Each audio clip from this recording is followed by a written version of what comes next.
प्रणव पवन कुमार हनुमन पाव ज्ञान धन से दयागार वसे राम सरचापधर अतुलित बलधामम हेम शैलावदेहम धनुज बनि किसान ज्ञान नागरम सकल गुण निर्धारणम बाणम दिशम रघुपत प्रिय भक्तम बात जातम नमामि। हनुमान जी महाराज के लिए शत शत नमन, शत शत प्रणाम। और आप सभी के लिए यथा योग जय श्री राधे, जय श्री कृष्ण। सभी सुखी रहें, आनंद में रहें, धन जन से भरपूर रहें। पुनः चलते हैं सुंदरकांड की ओर, जो स्वाभाविक ही सुंदर है। इसे किसी को भी सुंदर बनाने की आवश्यकता है ही नहीं।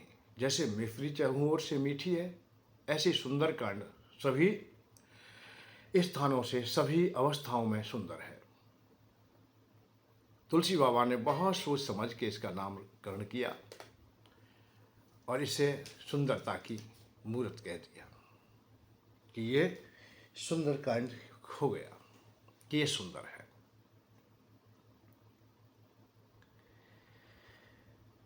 हम कल देख रहे हैं कि भगवान की शरण में विभीषण जी आए हैं। वो केवल इतना ही विश्वास लेकर के आ गए हैं कि मुझे निश्चित रूप से मुझ अभागे को, जो दुनिया में अब किसी भी अवस्था में यहाँ धराधाम में रहने के योग्य रहा ही नहीं, जो हर अवस्था में खत्म हो चुका है, जिसके जीवन की क्रियाएं सब खत्म हो गई हैं, क्योंकि भरी सभा में अपमानित हुए, जीविका के साधन है वो भी छीन लिए गए, अर्थात जो सम्मानमय पद थे वो भी छीन लिए गए,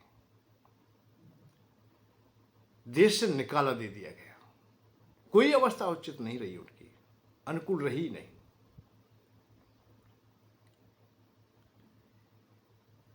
परंतु एक उन्हें याद आ गई, उसी याद को लेकर के भगवान राम के पास आ जाते हैं। कौन सी याद? कि हनुमान जी ने कहा था कि हमारे प्रभु दीनों पर, जिनका कोई भी नहीं है, जो हर जगह से हताश हो चुके, उनको वो गले से लगा लेते हैं, अर्थात उनको वो अपना बना लेते हैं। वहां ही एक स्थान है। तुमरो मंत्र विभीषण माना। हनुमान जी की बात उन्होंने मान ली, हृदय में धारण कर ली। ये तो मैंने कल भी इशारा किया है कि हृदय में बात बैठती भी उन्हीं के है जो हृदय से बात कही जाती है, उन्हीं के हृदय में बैठती है जो हृदय से बात स्वीकार करते हैं। दोनों की जगह हृदय चाहिए। छुपाव कहीं होता है तो वो बातें नहीं समझ में आती। अब विभीषण जी आ गए, उन्हें बड़ा सम्मान मिला, लंकेश कह करके उच्चारण किया गया, बड़ा सम्मान किया उनका। पीछे से रावण ने 2 दूत भेज दिए कि देख के आओ क्या हो रहा है। वो आए और आकर के वो सब कृत्य को, सब कामों को देखने लगे। सब कृत्यों को देखा उन्होंने कि विभीषण जी को राज भी मिल रहा है, इतना सम्मान मिल रहा है, इतना आदर मिल रहा है, उन्हें बात पूछी जा रही है। अब उनकी आज्ञा के बगैर भी कोई काम नहीं करने वाले। सुग्रीव तो नायक ही हैं सभी सेना के और सबके, परंतु उनको भी पूछा जाता है, उनको भी सम्मान किया जाता है।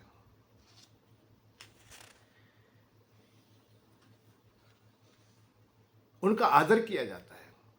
इन सब बातों को देखकर भगवान राम की कृपा को देख करके ऐसा आता है सुंदरकांड में कि वो अपने रूप स्वरूप सबको भूल गए, अपने आहार व्यवहार को भूल गए कि हम क्या है, हम दूत बन के आए हैं। भाई यह दूत है, परंतु भगवान राम के दिव्य चरित्र को देख करके वो अपने को छुपा ना सके। ऐसा रावण में आया। पकड़ लिए, मारने पीटने लगे। उनने कही भाई कौशलाधीश आता, भगवान राम की शपथ है आपको, भाई हमारे नाक कान मत काटो। नाक कान काटने की परंपरा यही है वैसे बहुत ज्यादा। नाक कान का भाव भी यही है कि अपमान हो जाए तुम्हारा, समाज में अपमान हो जाए। कहीं अपमान हो जाता है तो वो नाक कान ही कट गई तुम्हारी। लक्ष्मण जी ने एक पाती लिखी और रावण के लिए संदेश दिया है और उन्हें दे दिया। वहां जाओ, अपने रावण से कह देना कि नहीं, कोई नहीं बचाने वाला, यह शरणागत नहीं हुआ है तो कोई नहीं बचा पाएगा। दूतों ने जाकर के भगवान राम की सेना की सबकी सामर्थ्य बताई और यहाँ तक कह दिया है कि तुम यहाँ लंका जाल जरा गया है ना, जो वो तो बहुत छोटा बानर था, वो कोई बड़ा बानर नहीं है। और वो आप ये विचार करते होंगे कि एक ही बानर है वहां, ऐसे ऐसे ना जाने कितने हैं, ऐसे बहुत अनेक हैं। रावण को समझाने का प्रयत्न किया है, परंतु वह भाई जो कड़वा होता है वो नहीं मानता। गणना जाए नव में दृष्टि नीच अपार, दुष्ट न छोड़े दुष्टता दुर्जन नीचाकार। मांसभोजी पक्षी आकाश में विचरण करते हैं, परंतु दृष्टि उनकी हमेशा बूचड़ खाने पर रहती है, सड़े गले मांस पर ही रहती है कि कैसे भी हम मांस का भक्षण करें। ऐसे ही जिनकी बुद्धि धूमल हो गई है उनकी विचारधारा ऐसी रहती है। रावण को हर कोई समझा रहा है पर किसी की बात नहीं मान रहा है। इसी प्रकार से जो लोग हठी होते हैं या अहंकारी होते हैं वो किसी की मानते नहीं, वो केवल अपनी ही बात मनाना चाहते हैं। ये बड़ा समस्या है। परेशानी क्या है कि वो अपनी बात मनाना चाहते हैं, हर अवस्था में मनाना चाहते हैं।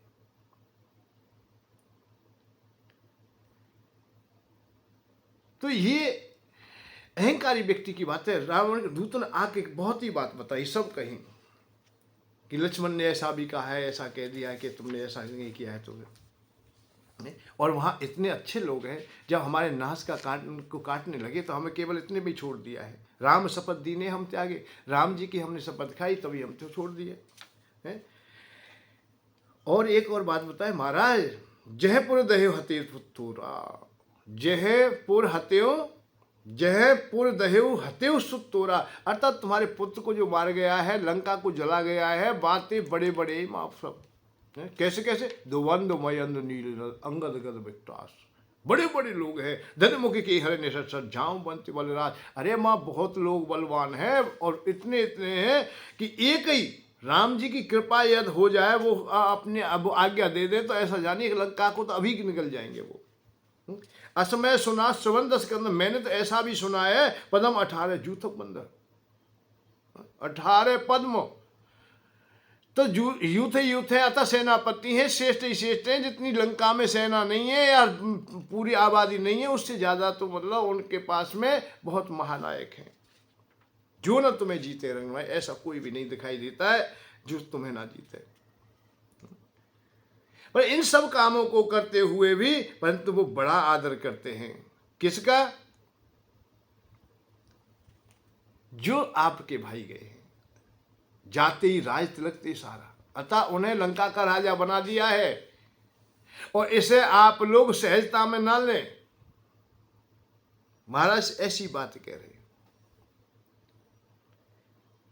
और उन्होंने बताया, तुम्हारे भाई ने एक भेद बताया है कि तुम्हारे कुल गुरु हैं ये सागर, और वो तुम्हें कुल मार्ग दे देंगे।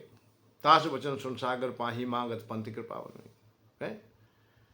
एक संग रावण को तो बहुत जोर की हंसी आई बारे कि सागर से अर्थात जड़ वस्तुओं से, जल से, अर्थात आप लोग रास्ता मांग रहे हैं और मूर्खते समझ में नहीं आए कि वो पागल हो चुके हैं, सागर को पार नहीं कर सकते, इसलिए उनका दिमाग काम नहीं कर रहा है। और जैसा जैसा सचिव सभी तो विभीषण जाके, अरे सचिव जिसका विभीषण जैसा होगा, विजय विभूत का, उनको विजय कहाँ मिल सकती है? उनके पास सद्बुद्धि नहीं है, उनके पास तो कोई चीज है ही नहीं। इसलिए आप लोग मूर्खता की बात ना करें। समय जैसा होता है ऐसा ही मानव करता है। फिर दूतों ने विचार किया है कि ऐसा ना हो कि कहीं यही हमारे सर को काट दिए।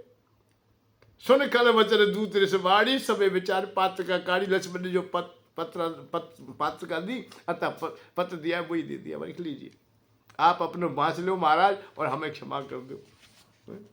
माँ में बहुत कड़वी कड़वी बात लिख रही, अच्छी अच्छी बात रावण बोले ही था सुबह सुबह मन, बहुत जरूरी बात। परंतु फिर भी उन्होंने यही बात की, अति कोमल, भगवान राम बहुत अच्छे हैं, उन्होंने पढ़ लिया, सब कुछ कर लिया। तो फिर अंत में ये कही दूतों ने, प्रभु हमारे भगवान बहुत सुंदर है, बहुत सुंदर, राम जी बहुत सुंदर है, क्योंकि कौन उनका मैंने देखा है कोमल स्वभाव, अति कोमल रघुवीर सुबाहु जदपि अखिल लोक कर राहु, मिलत कृपा तुम पर प्रभु करहीं और अपराध न एक उधरी। निश्चित ही हमें ऐसा लगता है कि वो कभी भी अपराध तुम्हारे हृदय में, अपने हृदय में नहीं रखेंगे, वो बहुत अच्छे रहेंगे। जनक सुता रघुनाथ दीजिए, दे दीजिए। जो विभीषण ने कहा ऐसा ही उन दूतों ने कहा है, और एक जैसा ही कुछ दिखाई देता है। सुंदर कांड में यह बहुत बढ़िया बात है, एक जैसा, जैसा विभीषण के साथ में हुआ है ऐसा ही दूतों के साथ में हो रहा है। दूतों ने जैसे कहा है ऐसा विभीषण ने कहा, विभीषण ने कहा जैसा दूतों ने कहा है। जनक सुता रघुनाथ ही दीजे, इतना कहा मोर प्रभु कीजे। मेरी प्रार्थना है कि इतना ही कहा मान लीजिए। जब तय कहा दैन बैदेही, चरण प्रहार कीन सटुते ही। जैसे वैदेही के देने की बात आई तो रावण तत्काल ठोकर मार दी। आए मूर्ख, जो लोभी लालची कामी और अंधे व्यक्ति होते हैं, इस प्रकार के जो विषयों में अंधे हैं, उस विषय को त्यागने की कोई बात कह दे। पावत चाहत धन को कष्ट अनेक प्रकार, धन वियोग ना सह सके समझे प्राण आधार। लोभी व्यक्ति धन कमाने में निरंतर लगा रहता है, इतने इतने कष्ट उठाता है जिसकी कोई सीमा नहीं। परंतु वही धन कहीं जाने लगे, नष्ट होने लगे, कोई उठा ले, उसे चोरी कर ले या चोर लेके जा रहा है, तो वो अपने प्राण तो दे देगा पर धन नहीं देगा। यही स्थिति है। विभीषण ने भी यही बात, काम क्रोध मद लोभ नाथ नरक के पंथ। जिस काम को तुम अर्जित किए हुए, जिससे तुम्हें इस सीता से इतना मोह हो गया है या लोभ हो गया या काम तुम्हारे हृदय में हो गया, अब इन विषयों की जब पूर्ति नहीं होती तो पंचम विषय वो भी तैयार है, वन की क्रोध आएगा ही आएगा। जहां कहीं अधूरापन देखेगा, जहां कमी देखेगी, वहां क्रोध पैदा हो जाएगा। तो विभीषण ने भी ऐसे समझाने का प्रयत्न किया तो वहां भी क्रोध हो गया। अब दूत भी सही सही बात कह रहे, हृदय से कह रहे, मैं दूत हैं हम बनावटी अपनी ओर से कोई बात नहीं कह सकते, हम साक्षी हैं, हम तो देख के आए हैं, देखा है वही बता रहे हैं आपको। पत्रिका भी उनकी है, हमारी नहीं है, हमने नहीं लिखी है, ये लक्ष्मण ने लिखी है। परंतु जो हमारा अनुभव है, वहां बड़े बड़े वीर बलशाली हैं, कोई साधारण नहीं है। और हनुमान जैसा, अरे हनुमान तो बहुत कमजोरों में है, वहां उससे बलशाली न जाने कितने भाव है, एक नहीं है, बहुत है। तो हमारी बात मान लीजिए कि हमारा ऐसा क्या प्रयोजन है, इतनी बड़ी हम हानि करें, इतनी स्त्रियां तुम्हारे पास में है, सब कुछ तुम्हारे पास में है, निर्दोष प्रजा को क्यों मरवाया जाए? सैनिक भी तो हमारी प्रजा है, इसको नष्ट क्यों किया जाए? ये बात भावनाएं सबके हृदय में उत्पन्न होती है, इसलिए सब समझाने में लग जाते हैं। परंतु राजहट जब आ जाती है, क्योंकि राजा को एक कई जगह हमने देखा है कि राजाओं को ये भ्रम हो गया कि मैं राजा हूं, मैं सामर्थ्यवान हूं, मेरी ही ये सत्ता है, मैं ही मतलब जिम्मेदार व्यक्ति हूं, मैं ही चलाऊंगा जैसे चलाऊंगा, मैं ईश्वर, राजा नहीं ईश्वर हो जाता है, मैं नहीं किसी की मानने वाला। जब व्यक्ति ना मानने की बात को अपने हृदय में धारण कर लेता है, मैं किसी की बात नहीं मानने को तैयार, तब रास्ते बंद होते हैं। रावण ने ऐसे ही तो क्या कि मैं राजा हूं, अब मेरी बात को कोई ना मानेगा तो इसका मतलब मेरा प्रभाव कम हो जाएगा। राजा दक्ष ने भी यही कहा, मुझे नमन नहीं करेगा तो मेरा प्रभाव कम हो जाएगा। दुर्योधन हट्टी आ गया, मेरी बात ना रही तो सब बेकार हो जाएगा। द्रौपदी ने भी यही गलती की थी।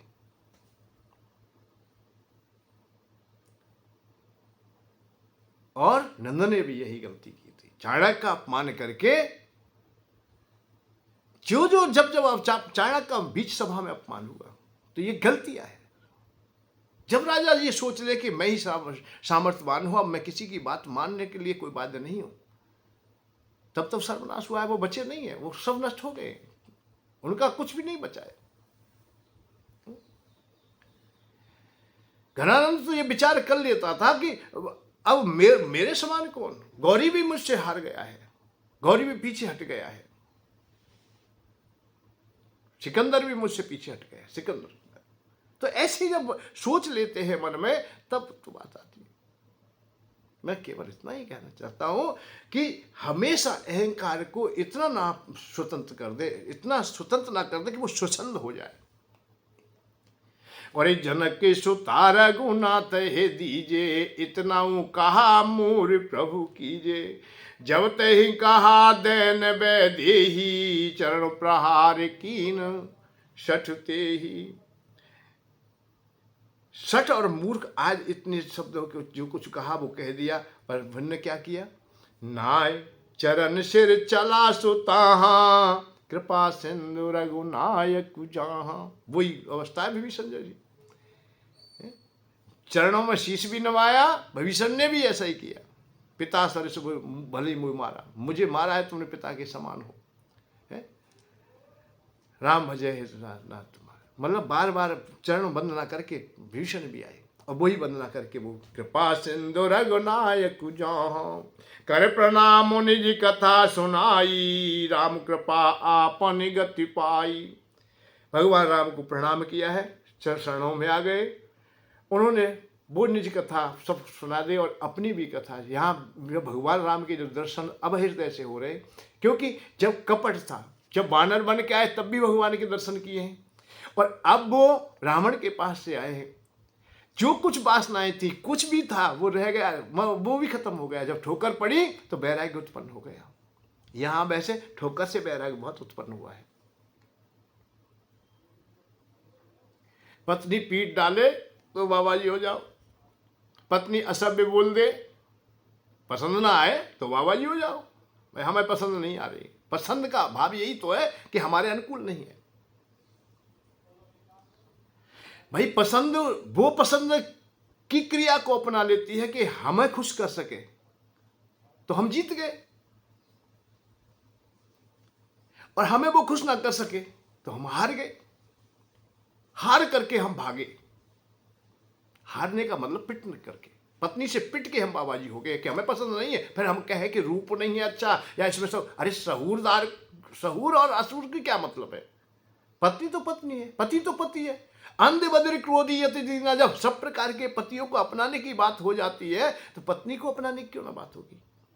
परंतु नहीं, ठोकर पड़े थे बाबा जी बहुत जल्दी हो जाता। अच्छी बात है, बहुत संत हुए, कितने संत हुए हैं। आज तो ये परंपरा जैसी बन गई, विवाह नहीं हुआ है तो संत हो जाओ भाई, पत्नी मर गई तो हो जाओ, कर्जा हो गया तो मर जाओ, काम नहीं हो पा रहा तो हो जाओ। अधूरे अधूरे देखे गए हैं। गहराई में पहुंच जाता है जब पिट जाता है, ये तो अनिवार्य है। इस संसार का पिटा हुआ गहराई में पहुंच जाता है, तो पैर पहुंच गए गहराई में। भगवान राम उस समय भी दिखे थे, पर वो ज्ञान नहीं पैदा हुआ। अभी रावण के सेवक थे, रावण के बंधन में थे, और ठोकर पड़ते बंधन टूट गया। वहां जा, निकल जाए हाथ से नाय। इतना कह, जब तह कहा दैन वैदेही, चरण प्रहार कीन सत्य ही, चरण नाय सिर चला तू तहां, कृपा सिंधु रघुनायक जहां। भगवान के पास ही चल दिया है। और आए आकर के जैसे अपने भाव को उड़ेला, उन्हें एक ही देखिए, जब तक आपको इस समय की, अर्थात इस संसार की भावनाएं तुमसे जुड़ी हुई हैं, संसार से आप जुड़े हुए हो, विषय रूपी कचरा तुम्हारे साथ में है, तब तक तुम्हें पूर्व जन्म की या पूर्व क्रियाएं, अरे नीचे से नंबर तब आएगा जब ऊपर से कचरा हट जाए। उन दूतों के कचरा हट गए तो नीचे से ध्यान, जो दबा पड़ा था कुछ, वो बाहर निकल आया। वो क्या निकल आया? ऋषि अगस्त की रे साप भवानी, राक्षस भयऊ रहा मुनि ज्ञानी। अगस्त जी ने उन्हें श्राप दिया था कि तुम राक्षस हो जाओ। वो उन्हें कृत याद आ गया कि जब तुम रावण के द्वारा ठुकराए जाओगे, भगवान राम की शरण में आओगे, तो तत्काल तुम्हें वो याद आ जाएगी, और उसी समय श्राप से मुक्त हो जाओगे। बंद राम पद बारही बारा, मुनि निज आश्रम के पग उधारा। मैं देह छूट गई और मुनि रूप आ गया। अपने को जान गए, समझ गए। जो समझ गया भीतर से मुनि हो गए, वो मुनि हो गए, अर्थात जान गए। और भगवान से कहा, प्रभु आपकी कृपा से हम बहुबंधन से छूट गए हैं। इस आताताई की सेवा करने के लिए हम लाचार थे। अगस्त मुनि के श्राप के कारण आज उस श्राप से हम मुक्त हो गए हैं, वो भी आपकी कृपा से। प्रणाम करते, सत सत नमन करके और अपने आश्रम को चले गए। ये स्थिति है। और विनय न मानत जड़द जल, गए 3 दिन बीत, भूले राम सकूप तब भय विनय होए न पीत। ये भी दृष्टांत बहुत सुंदर है। भगवान राम सागर पर बैठे 3 दिन हो गए। जड़ व्यक्तियों की यदि उपासना की जाती है तो उनसे अब तुम ये सोचते हो कि सजीव वो आशीर्वाद देंगे, सब काम करेंगे, ये बड़ा कठिन होता है। भगवान राम को 3 दिन निकल गए प्रार्थना करते करते, परंतु सागर ने कोई ना तो मार्ग दिया ना कोई संदेशा भेजा। भगवान राम को यह क्रोध हो जाता है। बिने न मानत जड़द जल, गए 3 दिन बीत, और बोले राम सकूप तब, बोले राम सकूप तब, भय विनय होए न प्रीत, सियावर राम जय जय राम, मेरे प्रभु राम जय जय राम। भय के बगैर प्रीति नहीं होगी, कहीं ना कहीं तो कोई ना कोई भय हो। ये भय से ही दुनिया चल रही है। अब यूं कहे भाई भयभीत मत करो किसी को, हाँ भय के बगैर नहीं। भगवान का भजन भी हम भय से करते हैं। ये जो जितने भी अनुष्ठान होते हैं, कथा की जाती है, मंदिर देवालय जो भजन पूजा यज्ञ समाधि कुछ भी क्यों नहीं है, भय से है। दंड के बगैर दुनिया चलेगी नहीं। जितना जीवन महत्वपूर्ण है उतना ही दंड भी महत्वपूर्ण है। दंड नहीं तो दुनिया नहीं चलेगी, नष्ट हो जाएगी। दंड का भाव भय। हम कोई अपराध करते हैं, भय होता है। राजा का भय है, सिपाही पकड़ ले जाएंगे, हमें दंडित करेंगे, समाज में हमारा अपमान होगा, या हम दुख पा रहे हैं, इस दुख से हम मुक्त हो जाएं। इसलिए भगवान की प्रार्थना करते हैं। हर काम भय पर आधारित है। भय नहीं तो तुम स्वच्छंद तो खत्म हो जाओगे। इसलिए भय जरूरी है। बिने न मानत जड़द, गए 3 दिन बीत, बोले राम सकूप तब, भय विनय होए न प्रीत। भय के बगैर प्रीति नहीं होती। हमें डर ना हो तो भगवान का भजन करेंगे क्यों? अच्छा, कहीं स्वतंत्र हो लीजिए और स्वच्छंद होकर देख लीजिए। जो जो हुए, राजा महाराजा धनवान बलवान कोई भी हुआ, अपने स्वच्छंद होकर के कोई कार्य करता है, तत्काल नष्ट हो जाता है। बहुत पीड़ा उठानी पड़ती है, बहुत कुछ उसे। इसलिए हमेशा भय तो होना चाहिए। अब भय के रूपांतर अलग हैं। सतोगुणी है, रजोगुणी है, तमोगुणी है, बहुत प्रकार के। लोभ के कारण भयभीत तो ये अलग विषय है, क्रोध के कारण भयभीत तो ये अलग विषय है, नहीं समझे? और आनंद और प्रेम के कारण भयभीत तो ये अलग बात है। सद्बुद्धि रखने के लिए भयभीत तो ये अलग बात है, और बुद्धि को नष्ट करने के लिए भयभीत तो ये अलग बात है। ये सब ये देख ले कि हम करेंगे।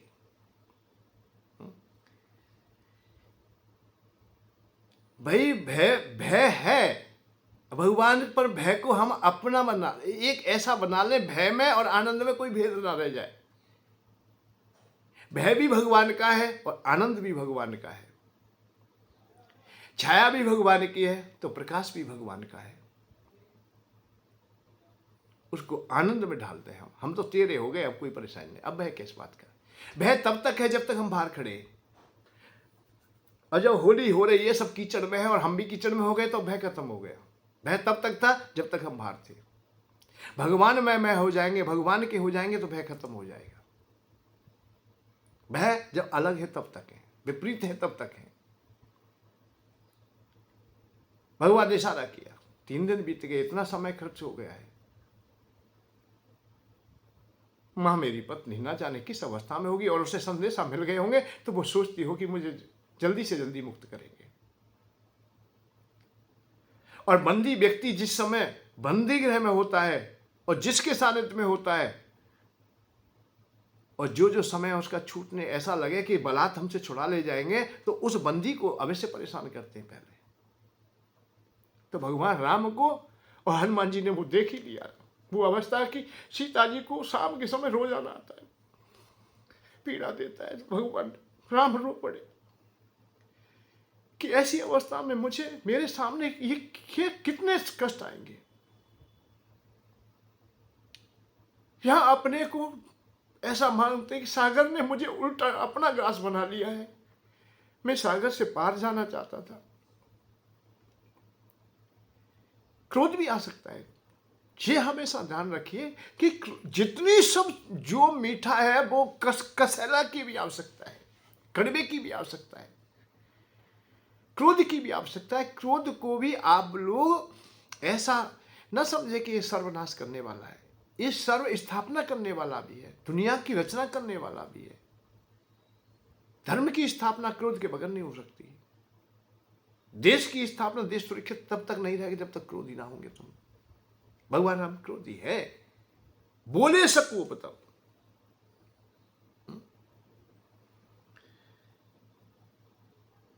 एकाएक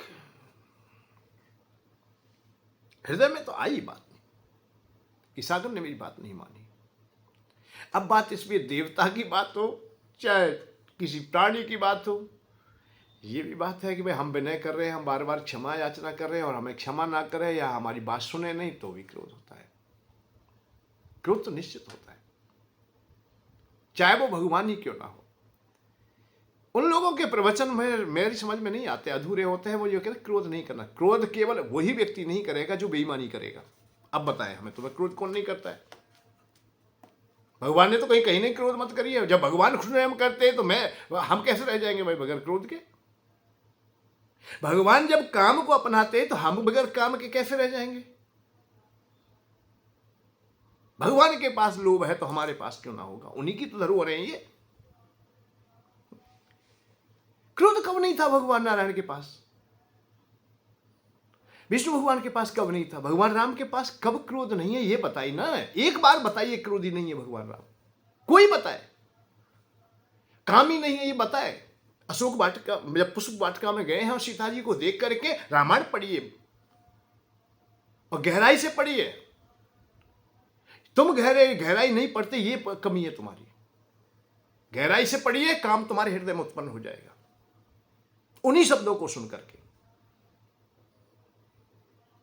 पर तुलसी बाबा ने मर्यादाएं रखी हैं। वाल्मीकि रामायण पढ़ेंगे उस समय तो आप लोग एक कामी पुरुष से कम नहीं होंगे। भक्ति भाव तुम्हारा बहुत कोसों दूर चले जाएगा, काम उत्पन्न हो जाएगा जब सीता जी के और रावण के संवाद को सुनोगे आप लोग। जब पुष्प वाटिका में सीता और राम जी को मिलाएंगे आप लोग, तब देखना तुम्हारे हृदय में क्या होता है। और इन रसों का यही प्रतिफल है। यदि तुम सच्चे हृदय से रामायण पढ़ते हो तो जिस रस में तुम होगे, राम की कथा सुनोगे राममय हो जाओगे, लक्ष्मण की सुनोगे लक्ष्मणमय हो जाओगे, पढ़ोगे बात जो कोई काम करते हो, हनुमान जी करो हनुमान जी के हो जाओगे।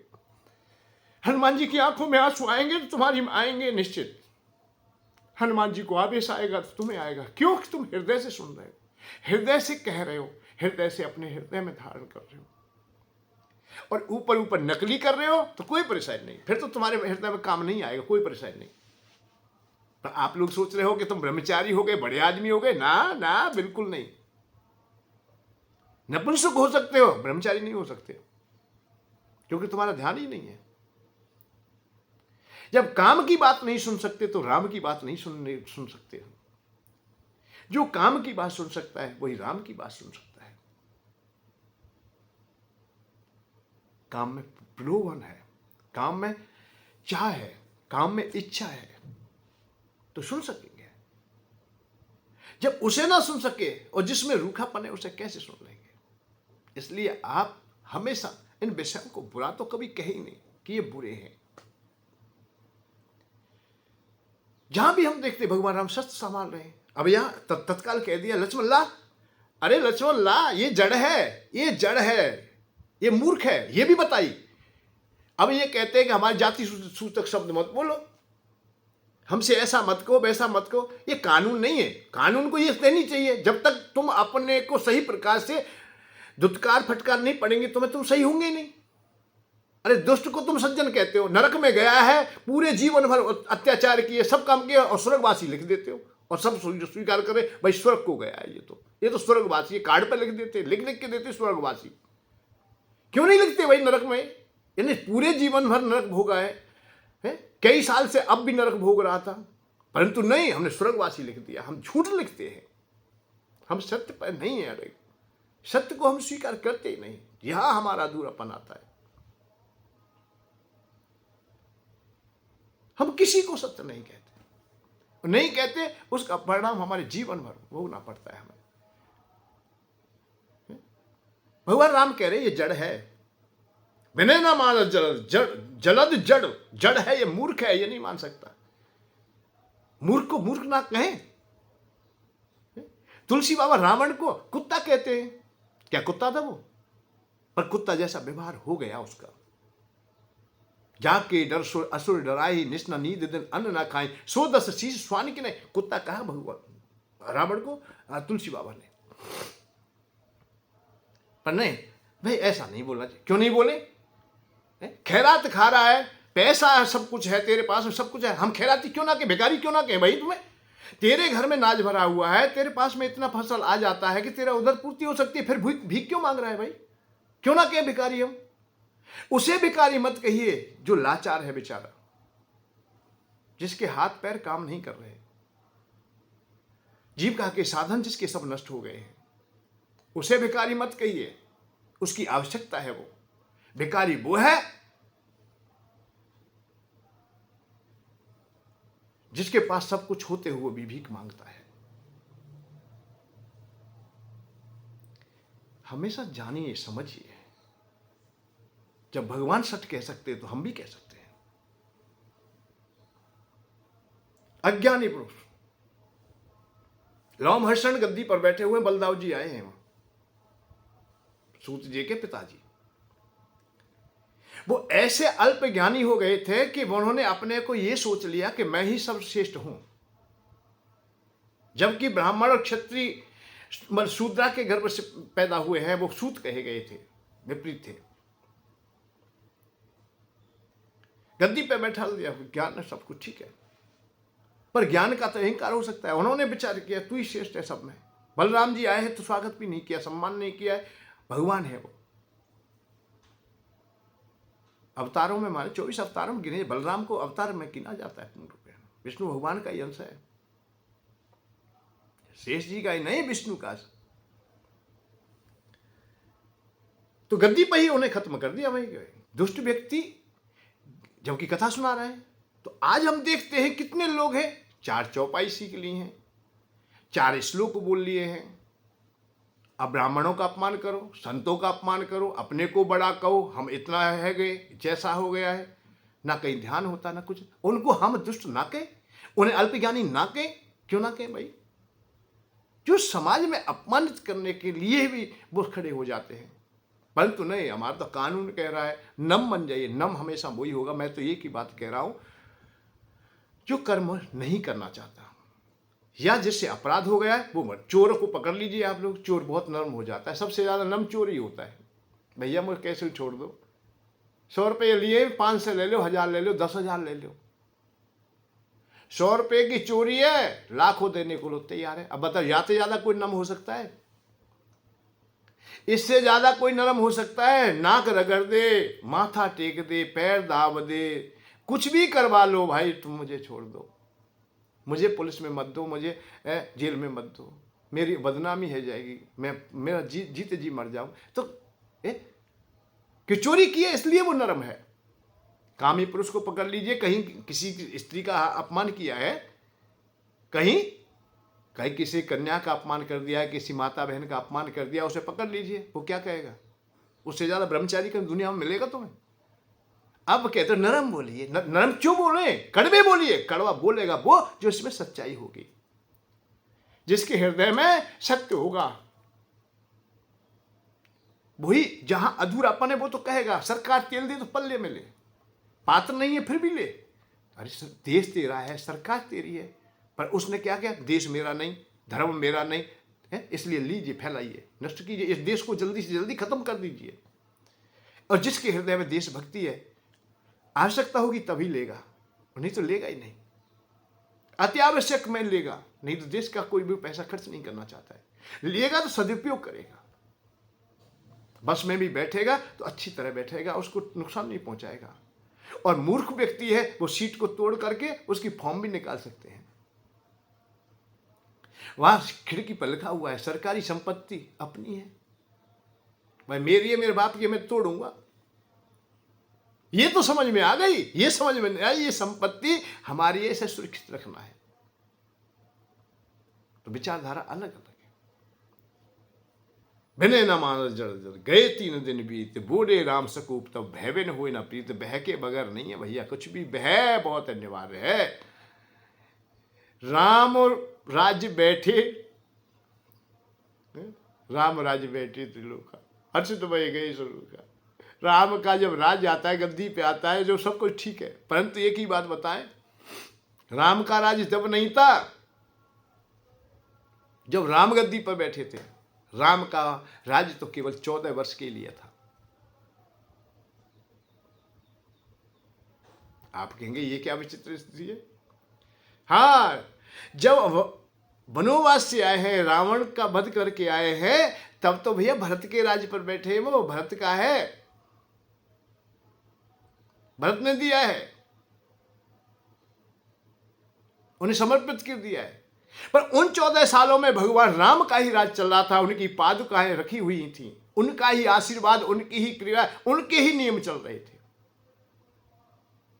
पीछे चाहे कोई कमी हो जाए, और हुई है पीछे कमी, भगवान राम के जब राज्य किया है उन्होंने, तो बहुत कमी हुई है, बहुत कमी, मर्यादाएं टूट भी गई हैं, बहुतों को कष्ट भी, पीड़ा भी हुआ है।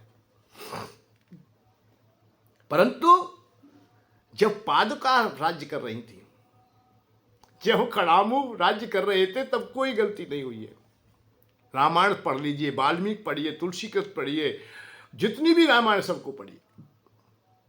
भरत भैया के राज्य में, भरत का भाव मेरा खड़ामू से है, और खड़ामू से मतलब है भगवान राम का राज्य।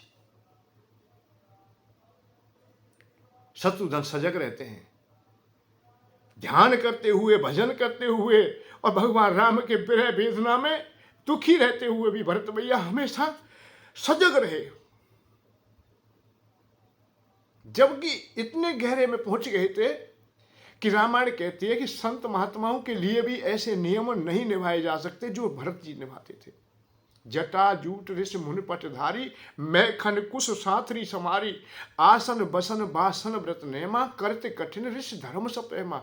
ऋषियों से भी जो धर्म नहीं निभाए जा सकते, उन धर्मों का पालन करते हैं। परंतु लंका पर थोड़ी भी हलचल दिखाई, अयोध्या जी में थोड़ी भी हलचल दिखाई दी। रात्रि में तो सो सकता है कोई आज भी, 12 बज रहे हैं, 1 बज रहे, 2 बज रहे, अब बताओ वहां जगना कौन होगा। तैयार हैं, रात्रि में भी तैयार, धनुष बाण साथ में, न्यू नहीं कि दूसरे कमरे में बंद है कहीं है, नहीं। हनुमान जी संजीवनी बूटी लेके जा रहे थे, अयोध्या के ऊपर होके जा रहे, तो भरत ने तत्काल बाण छोड़ दिया कि मंत्रिमंडल बुलाएंगे, कुछ सोचेंगे समझेंगे, कुछ नहीं, साथ की साथ ही वो पर्वत से नीचे डाल दिए। ना कोई मरा, ना कोई गिरा, ना कोई भी क्रिया नहीं, सब खुशहाल। ऐसा आनंद तो दुनिया को कभी क्यों नहीं हुआ। उसमें चोर नहीं, लुटेरे नहीं, कुछ नहीं, क्योंकि शत्रुओं का हनन करने वाला राज्य कर रहा है, और जूता से राज्य हो रहा है। खड़ामू का भाव है जूता से। भय बिन होए ना प्रीत, भय शत्रुधन का, वो क्षमा करने वाला नहीं है।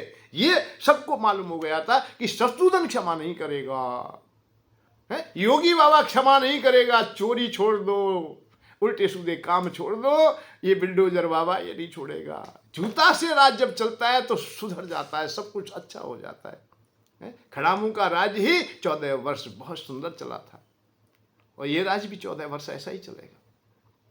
14 वर्ष के बाद फिर परंपरा बन जाएगी, हम सीख जाएंगे कि हमें ऐसे रहना है। ये वनवासों की जो गणना है, जो समय दिया गया है, इसकी भी एक विचित्र स्थिति है। आप लोग कभी ध्यान देंगे तो, कि 13 साल, 14 साल, 12 साल, ये बातें क्यों आती हैं।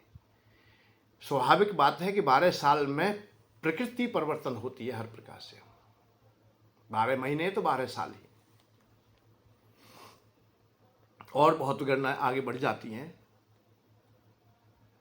12 साल कहीं दुख भी हो किसी के जीवन में, 12 साल में तो हम गांव की भाषा है, घूरे की भी बदल जाती है। जो कचरा घर है वो भी बदल जाता है।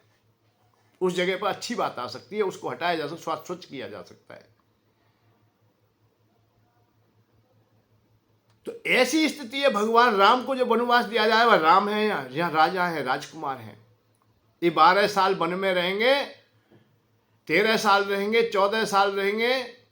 12 साल की विशेष बात है। 12 साल रहने के बाद में फिर उसे ही वो सत्य मान लेता है कि ये मैं राजकुमार नहीं, मैं राजा नहीं हूं, मैं तो वनवासी हूं। हर काम करना, खाना, रहना, सहना, बोलना, चालना, पक्षियों के साथ रहना, पेड़ों के साथ रहना, लता पताओं के साथ, जैसा रह रहा है रात दिन, निरंतर उसका सेवन करने लगता है। उनसे ही प्रीति हो जाती है, उनको ही अपना मानने लगता है।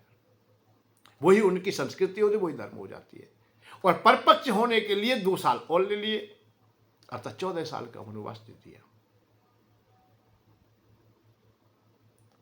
पांडवों को भी जो वनवास दिया जाता है 12 साल इसीलिए तो है। 1 साल और दे दिया कि कहीं ना कहीं छुप के रहेंगे, दास्ता स्वीकार करेंगे, नौकर बनाना भी सिखाया जाए उन्हें कि नौकर रहेंगे, किसी की भी नौकरी करेंगे, शूद्र बन के रहेंगे, सेवक बन के रहेंगे। तो इनको वो परंपराएं बन जाएंगी। जिसके ना आदत सुधारने की भी बात है, आदत की तो आदत बन जाए, रीति रिवाज बन जाए, परंपरा बन जाए हमारी।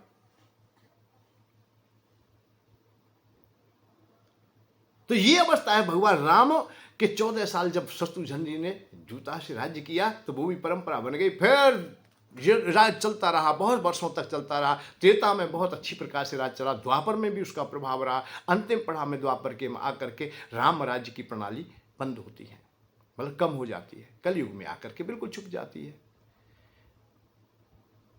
परंतु जब जब हुए धर्म की हानि, जब धर्म की हानि होती है तो भगवान आ जाते हैं किसी न किसी रूप में। जैसे भाई ये तो बता दिया, महाभारत ने भी बताया, दंड के बगैर कुछ नहीं। भीतम पितामह को आप लोग पढ़ेंगे, आप लोग जब आपको मालूम हो, युधिष्ठिर महाराज को ये बताया, दंड की प्रणाली से ये सब कुछ चलता है। दंड नहीं तो कुछ भी नहीं, दंड अनिवार्य है। बिने न मानत जड़ जद गए 3 दिन बीत, बोले राम सकूप तो भय बिन हुए न पीत, बह के बगैर नहीं। और लक्ष्मण ला भैया, मान ले, धनुष मान ला तू मेरा, ला अभी देखता हूं इस दुष्ट को, सो सा बारद बसिक ला, इनको अभी खत्म करता हूं। सठ सन विनय कुटिल सन प्रीति, सठ सन आई ना बात। सठ व्यक्ति के लिए तुम विनय करो ना, बहुत सत्संग सुना है नहीं भैया, हाथ जड़ के क्रोध नहीं करना चाहिए। अरे वो सिंह उर्स देगा तुम्हें मार देगा, अकाल मृत्यु हो जाएगी तुम्हारी। तुम्हें कर्म करना, तुम्हें बचना है। सठ सन विनय कुटिल सन प्रीति, सहज कृपन सन सुंदर नीति। कंजूस व्यक्ति से दान की बात कहो, वो दुखी हो जाएगा, तुम्हें दुखी कर लेगा। हो सकता है वो देना तुम्हारे मन खराब कर दे, लड़ने को तैयार हो जाए, मरने को हो जाए, पर नहीं देगा। हरे लक्ष्मण बाण सरासर आनु, लक्ष्मण बाण सरासर आनु, सो बार देवी सखी किसानु, सट सन विनय कुटिल सन प्रीति, सहज कृपन सन सुंदर नीति, ममता रति सन ज्ञान कहानी, अति लोभी सडोबी रतु बखानी, अति लोभी सडोबी रतु बखानी। अति लोभी का ये निरंतर तुम दान की बात करो। ये भगवान ने कई चीज बहुत बढ़िया कही है कि या के संग ऐसो, या के संग ऐसो। भाई दान की बात लोभी के सामने करो तो वो तो घबरा जाएगा। भगवान राम के इस चरित्र में और जहाँ सुंदर कांड कैसे कैसे आनंद हम सीखें, केवल हम कभी जाने, हृदय से बात करें, आनंद आ जाएगा और भक्ति तुम्हारी जागृत। भाई देखो एक है बात, साथ सुनो, घर के बात करो, संसार की बात करो। यदि तुम प्रेम से बात करोगे, प्रेम को मतलब है हृदय से, सच्चाई से। प्रेम को मतलब बनावटी नहीं कि मीठे मीठे बोले, मीठे मीठे को मतलब शहद लगा के, कड़वे में शहद लगा के, जैसे कालने में बोल लो, ऐसे बोल, ऐसे ना बोलेंगे। अरे अपने को टेल दीजिए, सच्चाई को जानिए। सब कुछ तुम्हें मालूम है और तुमसे क्या कहे। हम वैसे जो चर्चा करते हैं, ये चर्चा हमारी है, सबकी अपनी ही चर्चा है, और इस देश की चर्चा है, इस संस्कृति की चर्चा है, अपनी चर्चा है। इसलिए आप लोग हमेशा अपना निरंतरता को रहिए। इन्हीं शब्दों के साथ आप विश्राम लेते हैं, कल फिर देखेंगे। अभी तो जड़ अर्थात बोले राम सकूप तब भय बिन होई ना प्रीत, भय बिन प्रीत ना हो। तो देखते हैं कल ये सागर क्या करता है। इसके साथ में हम भी चलते हैं। जय श्री राधे, जय श्री कृष्ण। धन के साथ धर्म की ओर, सुख की खोज।